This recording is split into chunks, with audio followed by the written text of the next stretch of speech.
Welcome guys, SSCI की YouTube channel में आप सभी का स्वागत है। आज जैसा कि बोर्ड में आपको दिख रहा है त्रिकोणमिति, ट्रिग्नोमेट्री का नाम सुनते ही बच्चों को घबराहट होती है, समझ में नहीं आता क्या है त्रिकोणमिति कुछ है नहीं, कुछ ज़्यादा खास नहीं है। इसमें हम स्पेशली समकोण त्रिभुज के बारे में पढ़ते हैं। ठीक है, त्रिकोणमिति हिंदी में लिखें त्रिकोणमिति। तो त्रिकोण, tree means try means three means तीन, तीन हो गया। कोण, कोण मीन्स एंगल। ठीक है, एंगल जो बोलते हैं आपको, जैसे दो लाइन्स अगर ऐसे मान लीजिए एक लाइन से ऐसे आ रही है, एक लाइन से ऐसे जा रही है, तो यहाँ पे जो एक कोना बनता है ना, यहाँ पे एक कोना बन रहा है, इस कोने को ही कोण कहते हैं। ठीक है, हम अपने भाषा में कहते हैं कोना है, तो कोने को ही कोण कहते हैं, इसको कोण बोलते हैं। थीटा से डिनोट करते हैं इसको, थीटा एंगल, ये इस तरह से एंगल बनता है। तो जब भी दो लाइनें किसी भी जब भी झुक के या एडजेसेंट होती हैं या झुकी हुई कैसे भी मिलती हैं, तो ये सब एंगल बनते हैं, ये सारे एंगल ही बन रहे हैं। ठीक है, तो जब तक एंगल बनेगा नहीं तब तक त्रिकोणमिति पूरी नहीं होगी, बिना एंगल के त्रिकोणमिति नहीं होती। तो हम इस त्रिकोणमिति में क्या स्टडी करने वाले हैं वो देखिए आप। हम इस त्रिकोणमिति में एंगल के बारे में स्टडी करते हैं। स्पेशली हमारा जो एंगल होता है, दो लाइन से मिलकर बनी होती है, उनका स्टडी करते हैं, उसका मेजरमेंट करते हैं। ठीक है, तो तीनों कोणों को मेज़र करना। अब तीन कोण कहाँ है, यहाँ तो एक ही कोण है, आप सोचोगे तीन कोण कहाँ है, तो उसके लिए मैं क्या करूँगा, यहाँ से एक लाइन खींच दूँगा। ठीक है, ये लाइन खींच दिया। अभी देखो यहाँ पे तीन कोण हो गया, यहाँ फाई हो गया, यहाँ पे डेल्टा हो गया। अब यहाँ देखो तीन कोण हो गए कि नहीं, ABC, तीन कोण हो गए, आपको तीन कोण दिख रहे हैं। अब इसी तीनों कोणों का मेजरमेंट करना ही त्रिकोणमिति कहलाता है। तो त्रिकोणमिति को एंगल को मेजर करने के लिए हमारे कई तरीके हैं, कई मेथड्स हैं। उस बेसिक मेथड से हम स्टार्ट करेंगे आज, और आपको मैं वन बाय वन सारे एक से एक तरीका बताता जाऊंगा। तो पहली बात तो हम जो बेसिक है वहाँ से स्टार्ट करते हैं। जैसे ये जो है, देखिए एक खड़ी लाइन है, एक खड़ी लाइन है, उसके बाद एक पट लाइन है। ठीक है, ये मान लीजिए ज़मीन है, ये आपकी दीवार है, ये पूरा एक दूसरे को, ये बिल्कुल सीधी है, ये बिल्कुल सपाट मान लीजिए, एकदम वर्टिकल, एकदम हॉरिजॉन्टल मानिए, एकदम क्षैतिज मानिए ज़मीन को। तो जो यहाँ पे एंगल बनेगा वो 90 डिग्री का बनेगा। ठीक है, ये 90 डिग्री का एंगल बनेगा। और अगर हम इसको और इसको मिला देते हैं, ठीक है, इसको और इसको मिला देते हैं, तो ये कहलाता है कर्ण। ठीक है, और इस ज़मीन को क्या कहते हैं, आधार, और इस दीवार को क्या कहते हैं, लंब, और इस पूरे त्रिभुज को क्या कहते हैं, समकोण त्रिभुज, समकोण त्रिभुज। ठीक है, चूँकि ये 90 डिग्री का है, अब ये बचे दो एंगल, तो ये भी 90 डिग्री के होंगे। क्यों? क्योंकि किसी भी त्रिभुज के तीनों अंतःकोणों का योग 180 डिग्री होता है। ठीक है, किसी भी त्रिभुज का जो एक फैक्ट है, किसी भी त्रिभुज के तीनों अंतःकोणों का योग 180 डिग्री होता है। ये आपको हमेशा याद रखना है, ये आप भूलेंगे नहीं, क्योंकि इस पे काफ़ी क्वेश्चन त्रिकोणमिति में सॉल्व होने हैं। बहुत जगह इसका यूज किया जाता है, तो यहाँ भी यूज किया जाएगा। मान लीजिए ये A है, ये B है, ये C है, तो कोण B बराबर अगर कहें तो कोण A प्लस कोण C होगा। ठीक है, ये होगा। अब हम भुजाओं की बात करेंगे।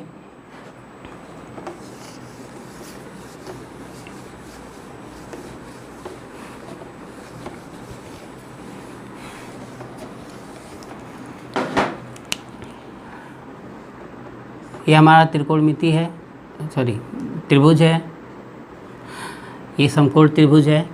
सारा समकोण त्रिभुज में ही चलता है ज़्यादातर त्रिकोणमिति का ज़्यादा पार्ट समकोण त्रिभुज में ही है।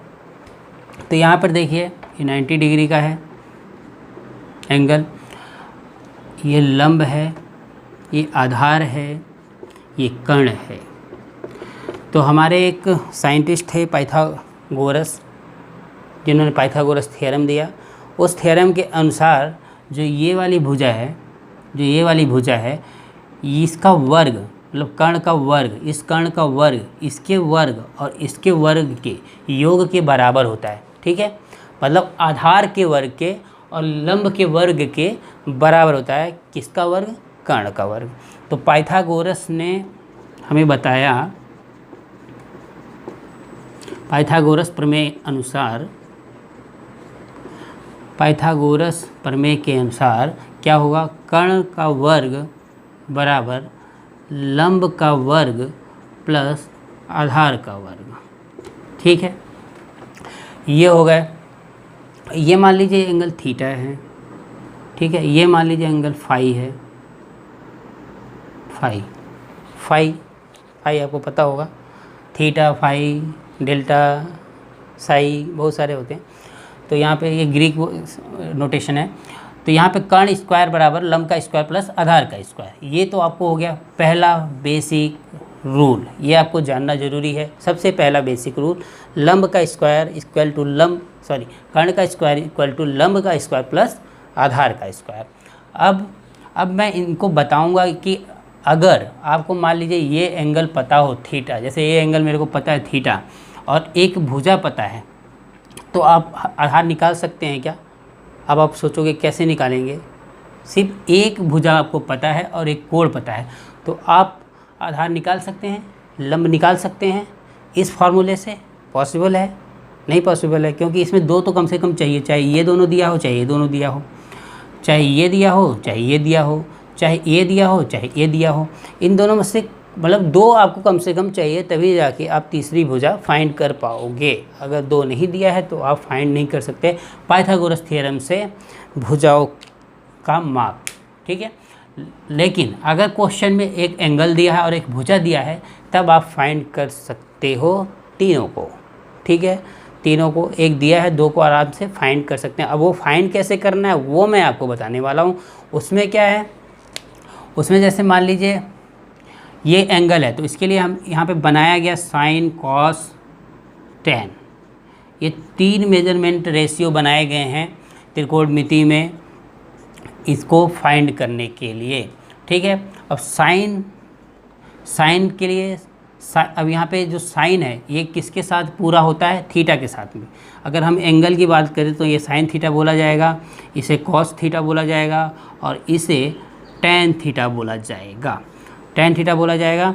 अब इसकी बात करें साइन थीटा की, तो इसका जो रेशियो, ये भुजाओं का रेशियो होता है। ठीक है, ये भुजाओं का रेशियो होता है, जैसे लंब है, आधार है, कर्ण है। और कॉस थीटा जो है वो भी भुजाओं का रेशियो है। ये टैन थीटा जो है ये इन्हीं दोनों का रेशियो है। किसका? साइन और कॉस का रेशियो ये होता है। चलिए इसकी बात अलग करते हैं। पहले हम साइन थीटा को मैं बताता हूँ आपको, साइन थीटा किसका रेशियो है। तो साइन थीटा रेशियो होगा आपका लंब बटे कर्ण का। ठीक है, ये जो भुजा है लंब और बटे कर्ण का होगा, तो यहाँ पर होगा लंब बटे कर्ण, साइन थीटा बराबर। कॉस थीटा की बात करें तो कॉस थीटा बराबर होगा आपका आधार बटे कर्ण। सिंपल तरीका है याद करने का, क्या कि पहले साइन कॉस थीटा टैन लिख दीजिए, साइन का लंब से हिसाब के लंब आधार, उसके बाद यहाँ पे देखिए ये दोनों कर्ण वाले हैं। ठीक है, ये बड़े बड़े लोग हैं, ये कर्ण वाले हैं। टैन जो है उससे छोटा है लंब बटे आधार, इसका जो रेशियो होता है वो लंब बटे आधार होता है। ठीक है, इन दोनों का रेशियो लंब बटे आधार होता है।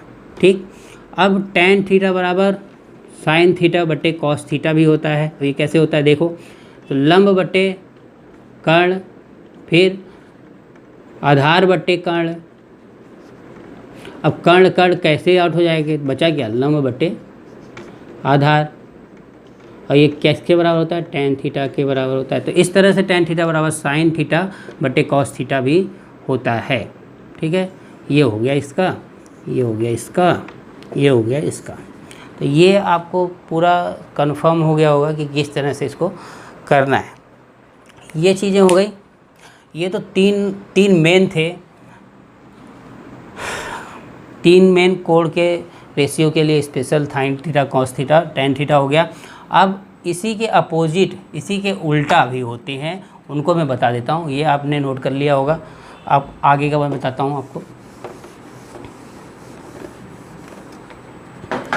तो साइन का उल्टा जो होता है, साइन का उल्टा होता है कॉसेक, कॉसेक थीटा। कॉस का उल्टा होता है सेक थीटा, और टेन का उल्टा जो होता है वो कॉट थीटा होता है। तो अगर आप एक को ये तीनों याद हैं तो आपको ये तीनों ऑटोमेटिक याद हो जाएंगे, कोई भी आपको मेहनत करने की ज़रूरत नहीं है। ठीक है, जैसे साइन थीटा बराबर लंब बटे कर्ण है, तो कॉसेक थीटा बराबर क्या होगा, कर्ण बटे लंब हो जाएगा। और यहाँ पर सेक थीटा बराबर कर्ण बटे आधार हो जाएगा, मतलब इसका उल्टा हो जाएगा। अगर हम कॉसेक थीटा की बात करें तो यहाँ कॉसेक थीटा बराबर क्या होगा, कर्ण बटे लंब हो जाएगा। अगर सेक थीटा की बात करें तो कर्ण बटे आधार हो जाएगा। ठीक है, और कॉट थीटा की बात करें तो यहाँ पे आधार बटे लंब हो जाएगा। तो ये हो गए आपके 6, टोटल मिला के 6 हो गए, साइन कॉस टेन, उसके बाद कॉसेक सेक कॉट। तो आपको main basic sine cos tan पे फोकस करना है, और ये आपको याद रखना है, ये ज़रूरी है कि साइन का उल्टा कॉसेक होता है, कॉस का उल्टा सेक होता है, और टेन का उल्टा कॉट होता है। अगर ये आपको याद है तो आपको सारे याद हो जाएंगे ये तीनों याद करने के बाद।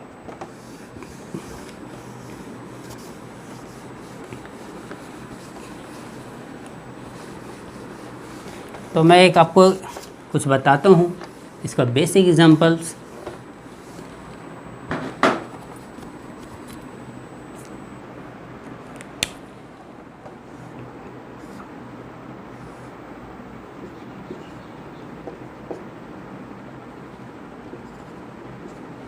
चलिए ठीक है, अब यहाँ पर मेरे को जैसे कुछ दिया गया है, मतलब वैल्यू दी गई है। जैसे मान लीजिए यहाँ 5 है और यहाँ 12 है। ठीक है, इसका 5 सेंटीमीटर लंबाई है और इसका 12 सेंटीमीटर लंबाई है। ठीक, इस त्रिभुज में, त्रिभुज ABC में, समकोण त्रिभुज ABC में, ये समकोण का नोटिफिकेशन है कि 90 डिग्री का जो एंगल है उसको ऐसे दिखाते हैं। ठीक है, तो आपको कर्ण बताना है, पूछेगा क्वेश्चन में कर्ण बताइए। ठीक है, एक समकोण त्रिभुज है जिसकी लंब भुजा 5 सेंटीमीटर तथा आधार भुजा 12 सेंटीमीटर है, तो कर्ण भुजा की लंबाई बतानी है आपको, ये क्वेश्चन में पूछेगा। तो आपको क्या करना है, सिंपली पाइथागोरस थ्योरम लगाना है। पाइथागोरस थ्योरम,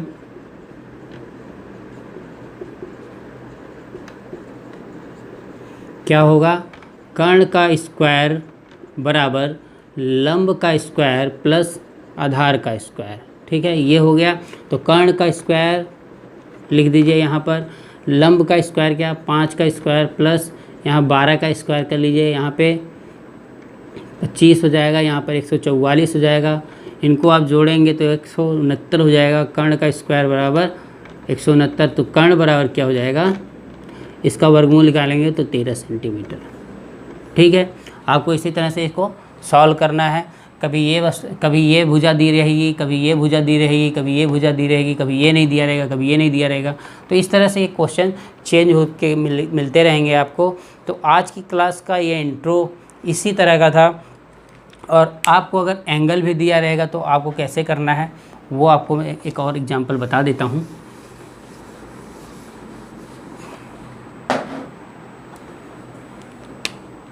जैसे मान लीजिए ये नहीं दिया रहता, ठीक है, और यहाँ आपको एंगल दिया है 30 डिग्री, ये आपको एंगल दिया है 30 डिग्री, और यहाँ पर आपको 5 दिया है, यहाँ पे कर्ण है, यहाँ आपको आधार भी नहीं पता है, कर्ण भी नहीं पता है। ठीक है, तो आप कैसे निकालेंगे, तो आपको अगर कर्ण पूछेगा तो कर्ण के लिए आप देखेंगे साइन का वैल्यू कि साइन कर्ण किस में आता है, और हमारे पास क्या है, लंब हमारे पास है। ठीक है, हमारे पास क्या है दिया हुआ है, लंब हमारे पास है क्या, 5 सेंटीमीटर है। ठीक है, आधार हमें पता नहीं है, कर्ण पूछा है, और थीटा बराबर 30 डिग्री हमें पता है। तो हम सीधी सी बात साइन 30 ले लेंगे, साइन 30 डिग्री एंगल लेंगे, ठीक है। और यहाँ पे जो फार्मूला होता है लंब बटे कर्ण वाला, वो अप्लाई कर देंगे तो लंब 5 हो जाएगा और कर्ण का पता नहीं है, लेकिन आपको इसकी वैल्यू पता होनी ज़रूरी है। तो साइन 30 का मान 1/2 होता है, आप 1/2 रख दें और यहाँ पे कर्ण लिख दें, कर्ण बराबर 10 सेंटीमीटर आ जाएगा आपका आंसर, ठीक है। तो साइन 30 डिग्री बराबर 10 साइन 30 डिग्री बराबर 1/2। तो ये इस तरह से सॉल्व करना है। वैल्यू का मैं बताऊंगा अगली बार की वीडियो में कि आपको ये वैल्यू किस तरह से याद रखनी होंगी और क्या ट्रिक है, क्या तरीका है इसको फाइंड करने का आपका, ठीक है। तो इस तरह से ये त्रिकोणमिति का पहला क्लास समाप्त होता है।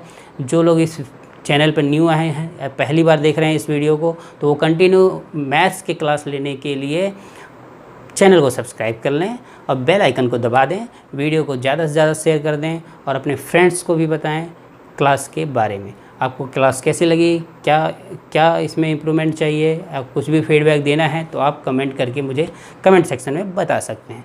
तो आज का class over. Thank you, take care, bye bye.